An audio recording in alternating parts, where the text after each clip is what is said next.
Greetings from Brandon Guitar Studio. My name is Jared Brandon. And I'm David Brandon. Today we have a workshop video for you over a very specialized technique called hybrid picking.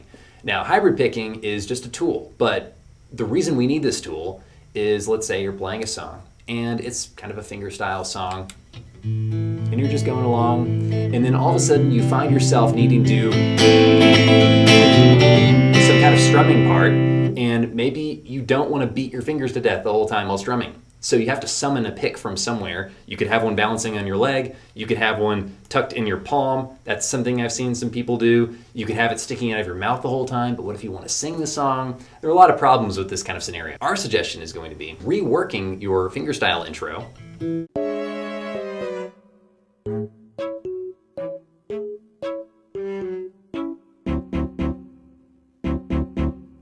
Reworking your fingerstyle intro and incorporating a pick into that instead, and then using fingers in tandem with the pick. So hybrid picking is really the best of both worlds of strumming and fingerstyle. Well, really it's the best compromise. Some of the primary reasons for using hybrid picking would be rapid alternation between strings, especially if they're separated, or as a substitute for cross picking, which is arpeggios over 3 different strings, sometimes known as a roll, or play 2 or more notes simultaneously. One of the things I find really useful about hybrid picking for me personally is whenever I'm like playing a part and I know there's a note out there in the higher register somewhere that I'm really trying to hear, and I desperately want to play it, but it's just all I can do to commit the energy to like reach out there and grab it with the pick, because every change of direction is expelling energy. If I just use a finger that's close by, it makes it a lot easier just to go find that note real quick. You can get a nice snap with that too. Definitely tone color sure. with that. Yeah, the tone color is a really interesting thing too, mainly because like I take a lot of inspiration from, I don't play a ton of bass. I do teach it some, but Sean is our resident bass expert, but I take a lot of inspiration from slap and pop bass players. And so whenever I can get kind of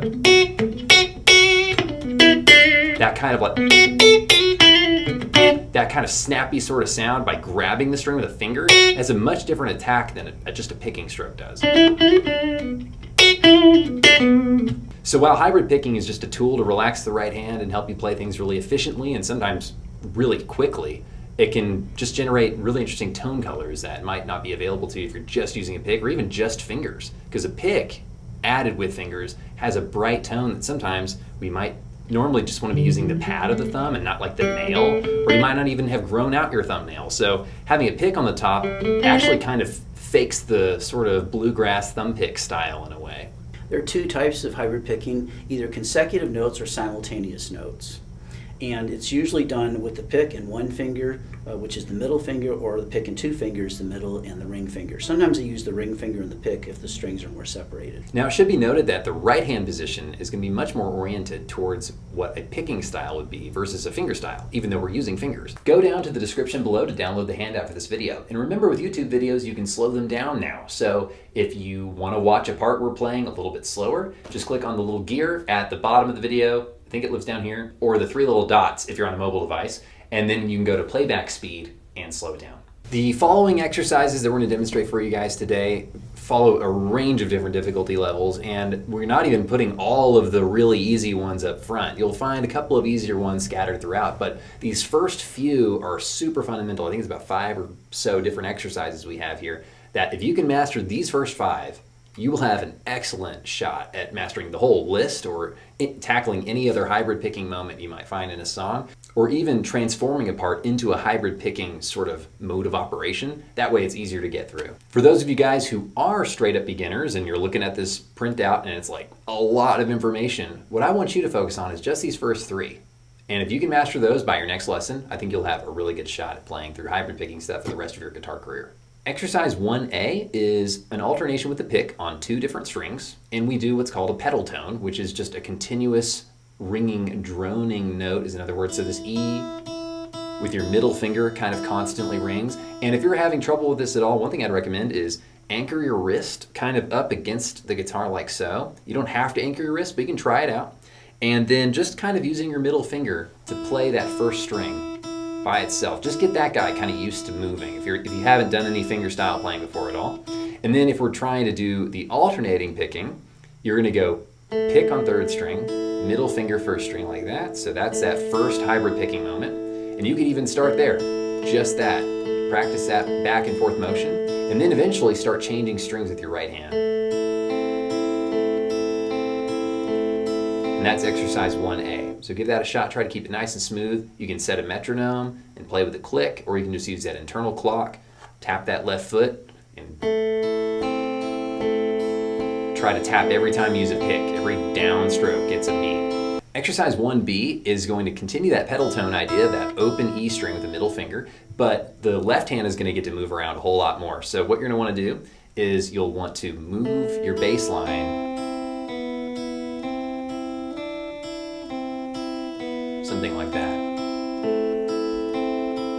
You can even keep your second finger planted if that's comfortable, but by no means do you have to do that because that's just another ringing note. You can make it just individual notes if that's comfortable, if you're having trouble ringing that middle finger out. So for this first two exercises, we've used pick and middle finger. That's been notated as a down arrow and an M for middle finger. That's pretty obvious. But for the next one, exercise 1C, this one you're going to use your ring finger, which is notated as A for crazy Latin, Spanish reasons in the classical world, and then your middle finger follows that with the M's. We're not using pinky because pinky's a ridiculous finger. So you'll go something like this. Pick on third string, ring finger first string, middle finger second string, back to the pick, back to ring, back to middle. So it's a 3-note group, and you can just keep repeating that nice and smooth and controlled. You can even take this 3-note group and do what's called a burst, which is basically practicing a short little group to kind of help you build some speed on the part. Now, I'm not expecting you to go this fast instantly either, even as fast as I'm going right now. This is not something you're master in 5 minutes, so this is going to take a little bit of time. But the trick with the burst is do a couple in a row, maybe like 2 groups, then maybe add that last picking stroke in there. So we're going to do 2 groups plus 1 extra note. And the reason for that is to give you a little bit of practice on the glue between 2 sections, so you can kind of puzzle piece them together.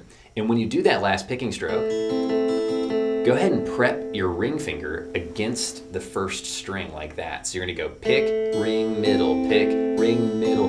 Pick and ring is already touching. You're ready to go for that next note. So you're kind of practicing the glue between a group and the next group, but you're really also practicing the glue within its own group. I said the word group a lot. And that planting is a very important classical technique. The preparation of planting ahead of time and those speed bursts are really important. Exercise 1D is now introducing simultaneous notes at the same time instead of playing consecutive notes one after the other. So for the first exercise, we're only going to be doing 2 notes at once. For the next exercise, we'll be doing 3 notes at once. So 1D is the same exact thing as 1B, but instead of staggering the notes one after the other, let's just play them all in tandem. So we're going something like 2-0, 1-0, 0-0, 1-0. So that's what the exercise sounds like. Really read that closely, and feel free to play this in little chunks. You don't have to play through the whole thing all at once. I like to keep my second finger planted for this one. I find that the note will not ring out because my thumb is going to be touching that string anyway when I'm playing notes on the second string, just based on how I pick and how I like to control my bass strings. But it's not necessary to silence it. It's just kind of extra. Then we have the same exercise exactly. We're just going to play all 3 of these first 3 strings down here using pick, middle, and A. So we're going to be going something like. So if you can master these first 5 exercises, you will have no problem at all in deciphering what is below them on the lick section of the handout. Often we use hybrid picking to control 2 or more lines moving at the same time, and for that I'd like to talk about contrapuntal motion, which is the idea of 2 or more lines moving together. And there are 4 types of motion. One is parallel motion, where 2 notes move the same distance and the same direction. Another is similar motion, where 2 notes move in the same direction but a different distance. Oblique motion is where 1 note stays the same and the other moves. And finally, contrary motion is where 2 notes move in different directions. And we'll be using all of those, sometimes consecutively, sometimes simultaneously. And a lot of the exercises include slurs, hammer-ons, or pull-offs. That'll give an illusion of speed. Well, we have around 30 licks here we'd like to show you. A lot of them are advanced, but some are fairly easy, and they're all fun. There are a variety of different styles of music, and a lot of them emulate different famous guitarists. So lick number 1 is a famous Spanish intro. That's from the piece Leyenda, and I'm using my pick and ring finger on that. You could use pick and middle finger, but because of the space, I like to put them separate like that. Number 2 is a boogie bass line, similar to the Ice Cream Man that Van Halen recorded. And a little more advanced would be number 4, a blues lick, which all of these use the high note pedal tone, as Jared was referring to, so these are all oblique motion licks. And then we get into some turnarounds. Here's the contrary motion that I referred to. This is an inward motion. The voices start outside and move inward.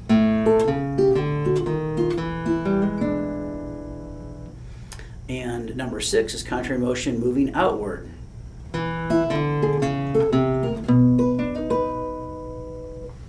For a little neoclassical sound, this is unusual because the strings are consecutive. Normally you can do a lick like this on number 7 with a pick, but you get a lot more speed with a pick and finger. Number 8 is a fun country lick that uses some pull-offs.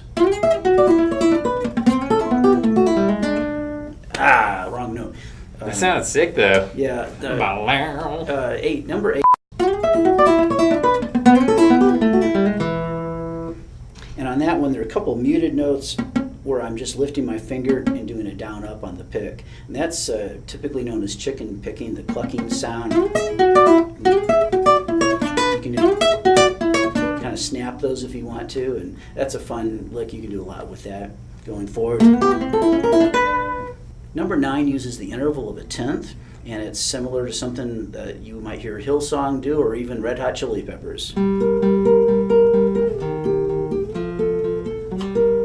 of course, those could be done simultaneously as well. Number 10 is kind of a repetitive rock lick. And I am actually using 2 different fingers, M, or A, M, A. And number 11 is a fun pentatonic lick. It's just going down the pentatonic scale in sequence, 2 strings at a time. Give me an A blues shuffle.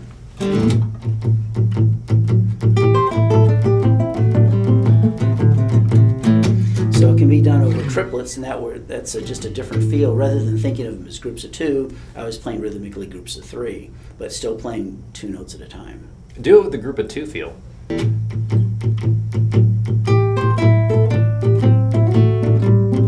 Now 3. Yeah, 3 sounds so much cooler. Yeah. Number 12 is a pentatonic ascending sequence.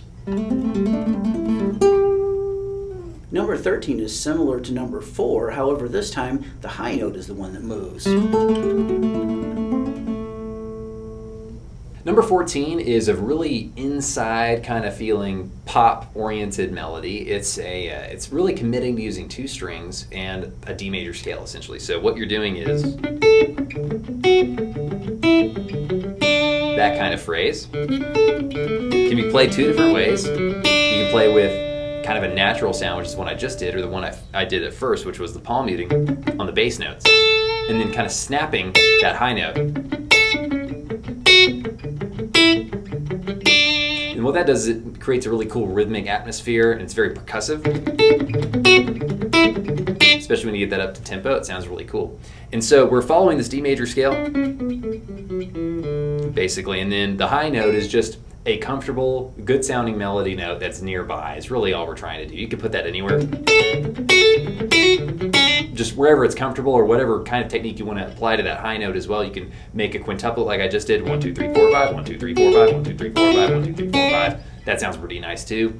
And that's a really cool thing too, because if you just commit to using 2 strings like that, you can just move it up a string, or moving it to 3rd string and 2nd or 1st string, and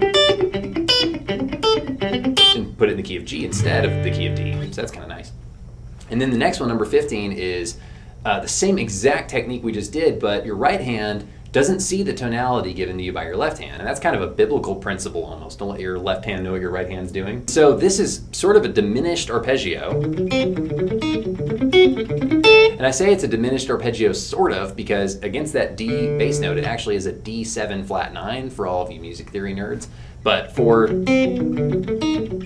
all intents and purposes, it follows kind of a diminished 7 arpeggio sound, and then that resolves nicely to a G minor. So you could play, messed it up, something like that. It'd be kind of cool. Or even if you want to play one that's a little bit closer by, you can do just a normal G minor. I think it'd be kind of fun. Page 2 starts with consecutive licks now using 2 fingers, and we're going to be using the roll type idea of rolling across 2 strings. The first one's a common blues turnaround. Number 17 is a banjo lick.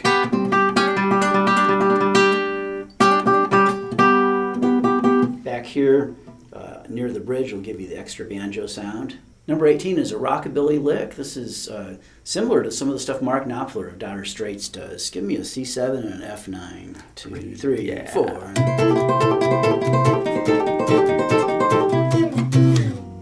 I thought it was going to go longer. Number 19 is a triplet lick. There I'm going pick and then 2 fingers, A, M. Number 20 is a common folk riff. You could also do that simultaneously, or even a combination of the two. Yeah, the combo sounds sick. Number 21 is kind of reminiscent of ZZ Top.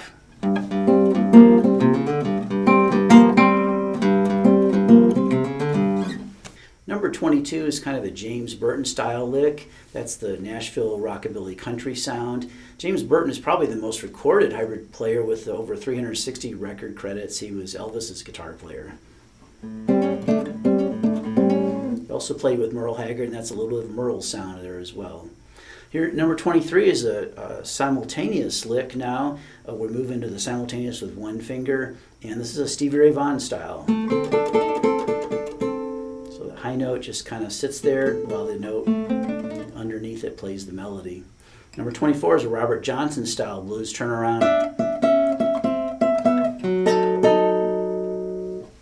Number 25 is a pseudo finger picking, kind of a Merle Travis picking style. You get this bass going, kind of like a thumb pick, and then add the melody.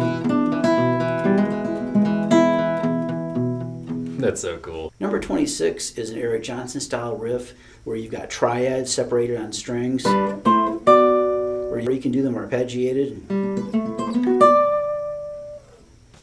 Number 27, there are some jazz 7th chords.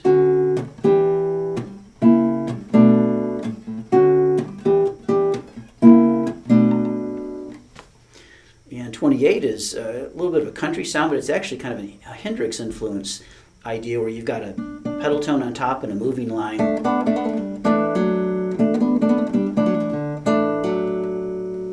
28 is more of a keyboard-like sound. Guitar players sound like this, but there's a delay in the notes. Keyboard is all at the same time, more like this sound. Number 29 is kind of a Fleetwood Mac, Lindsey Buckingham style where I'm playing 2 against 3 bass notes to every 2 melody notes. I'm pairing those together, and it's what they call the hemiola.